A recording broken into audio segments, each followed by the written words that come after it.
Hello guys, welcome to my channel UPSC history with me. तो मैं आज आपके लिए फिर से एक क्वेश्चन लेकर आई हूँ। तो चलिए देखते हैं आज का क्वेश्चन। और जो मैंने लास्ट लेक्चर में बताया था कि आपको जो चैप्टर है मराठा वाला उसको रीड करना है, तो एक बार उसको रीड कर लेना। और दूसरी चीज़, जो मैंने लास्ट 2 लेक्चर बनाए थे बेसिन की संधि को लेके, उन दोनों को भी अच्छे से देख लेना ताकि ये क्वेश्चन और क्लियर हो जाए।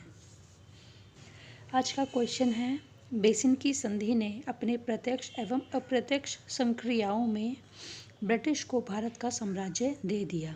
अब क्वेश्चन में क्या कहा जा रहा है? क्वेश्चन में कह रहे हैं कि बेसिन की संधि ने अपने प्रत्यक्ष और अप्रत्यक्ष कार्यों में ब्रिटिश को साम्राज्य दे दिया। कैसे दे दिया? ऐसा क्या हुआ? ऐसा क्या हुआ जिसमें सारा साम्राज्य ब्रिटिश के अंडर चला गया? अब आंसर देखते हैं। बेसिन की संधि निश्चय ही भारत में ब्रिटिश सर्वोच्च सत्ता के विकास में एक महत्वपूर्ण कड़ी है। फिर भी इसके प्रभाव को बहुत अधिक करके नहीं आंका जाना चाहिए। इसमें कहना चाह रहे हैं कि जो बेसिन की संधि थी, इसमें क्या हुआ था, इसमें डायरेक्ट और इनडायरेक्ट तरीके से जो मराठा का पेशवा था बाजीराव द्वितीय, उसने सारा साम्राज्य बेसिन की संधि के थ्रू ही अंग्रेज़ों को दे दिया। तो ये एक महत्वपूर्ण था ब्रिटिशर्स के लिए।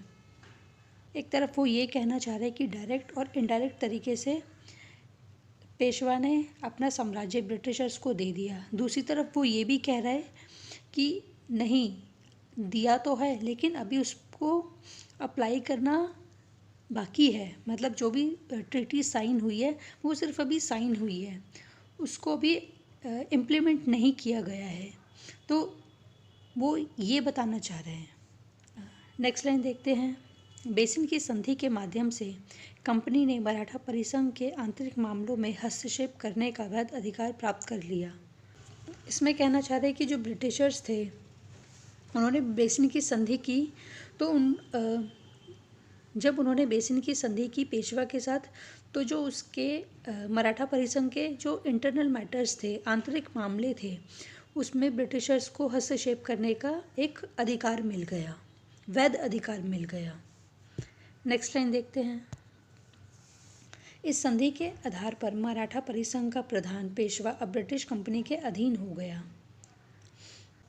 इसमें कह रहा है कि जो मराठा परिसंघ का जो पेशवा था अब वो कंपनी के अधीन हो गया। Next line. अतः पेशवा के नाम पर कंपनी मराठा परिसंघ के अंतर्गत कहीं पर भी अपने प्रभाव क्षेत्र का विस्तार कर सकती थी। कि जो मराठा परिसंघ था उसमें ब्रिटिशर्स अब कहीं पर भी अपने क्षेत्र का विस्तार कर सकती थी। कोई भी उसको या तो एरिया चाहिए होता था या कोई भी अपना एरिया एक्सपेंड करना था, तो वो अब वो मराठा परिसंघ में कहीं पर भी अपने प्रभाव क्षेत्र का विस्तार कर सकती थी, कि अपने क्षेत्र का भी विस्तार कर सकती है और अपना प्रभाव भी डाल सकती है। फिर इस संधि के अनुसार पुणे में एक ब्रिटिश रेजिमेंट को स्थापित किया गया था। जो मराठा परिसंघ था उनका जो क्षेत्र था पुणे में, उसमें एक रेजिमेंट को स्थापित किया गया था।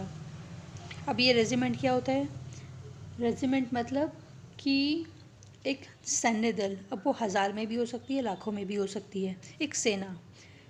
तो ब्रिटिश रेजिमेंट को स्थापित किया गया था। नेक्स्ट लाइन देखते हैं। इसका अर्थ है इलाहाबाद, हैदराबाद तथा मैसूर के साथ साथ भारत के एक महत्वपूर्ण सामरिक महत्व के केंद्र पर ब्रिटिश सेना का नियंत्रण।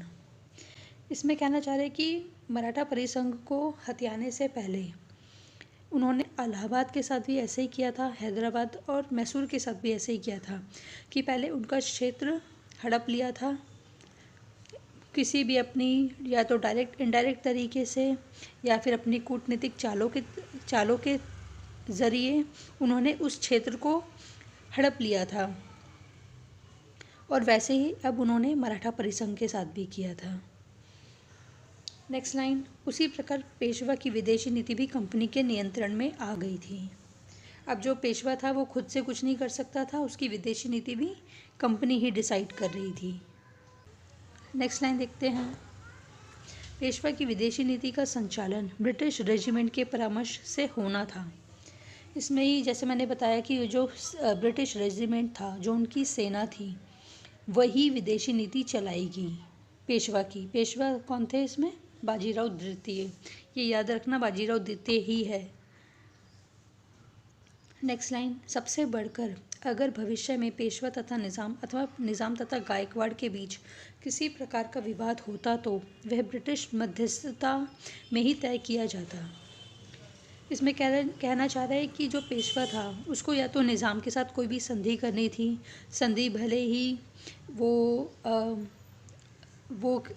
युद्ध से रिलेटेड हो, या तो वो संधि किसी शांति समझौते को लेकर हो, कोई भी संधि हो, पेशवा को उस संधि को या तो निज़ाम या गायकवाड़ के साथ, किसी के साथ भी अगर कोई भी प्रकार की संधि होती है तो वो ब्रिटिश मध्यस्थता में ही तय की जाएगी। इसमें ये कहना चाह रहे हैं। नेक्स्ट लाइन, इस तरह बेसिन की संधि ने भारत की सबसे प्रमुख शक्ति के साथ ब्रिटिश कंपनी के संबंध निश्चित कर दिए, जो पूरी तरह से ब्रिटिश हित में थे। संधि की थी पेशवा ने ब्रिटिशर्स के साथ, वो पूरे ब्रिटिशर्स के ही हित में थे, उसमें मराठा का कुछ नहीं बचा था। नेक्स्ट लाइन देखते हैं, किंतु यह मानना थोड़ा अतिशयोक्तिपूर्ण लगता है कि बेसिन की संधि ने ब्रिटिश को भारत का साम्राज्य दे दिया। इसके दो कारण हैं। प्रथम, 1802-1803 ब्रिटिश साम्राज्य का निर्माण ब्रिटिश का स्पष्ट लक्ष्य नहीं था, अथवा यह बहुत दूर की चीज़ थी। दूसरा, बेसिन की संधि ने कंपनी को महज एक औपचारिक शक्ति दी थी, इसका क्रियान्वयन बाकी था।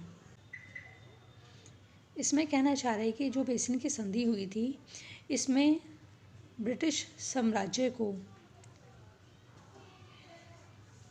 इसमें कहना चाह रहे हैं कि जो भी संधि हुई थी, जो पेशवा ने संधि की थी बेसिन की संधि, उसमें भारत का साम्राज्य ब्रिटिशर्स को दे दिया गया था, लेकिन पूरी तरीके से नहीं दिया गया था। इसमें अभी बहुत कुछ होना बाकी था।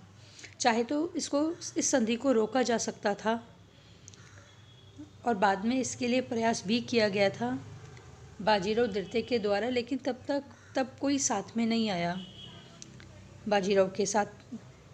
और इसके दो कारण हैं। इसमें पहले कारण में कहना चाह रहे हैं कि ब्रिटिशर्स अपना कोई साम्राज्य बनाना नहीं चाहते थे, वो सिर्फ जो भी कर रहे थे वो टैक्स और रेवेन्यू के लिए कर रहे थे कि उनका ज़्यादा से ज़्यादा एरिया बढ़े, ताकि उनको ज़्यादा से ज़्यादा रेवेन्यू मिले।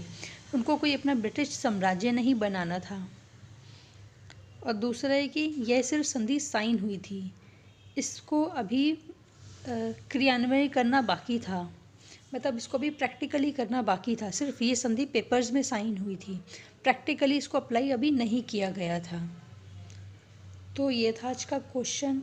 आई होप आप सबको क्लियर हुआ हो। अगर आपको कोई भी डाउट हो तो कमेंट बॉक्स में लिखना, मैं कोशिश करूँगी उसे सॉल्व करने की। और अगर कुछ चेंज करना चाहते हो तो ये भी बताना। Okay, thank you.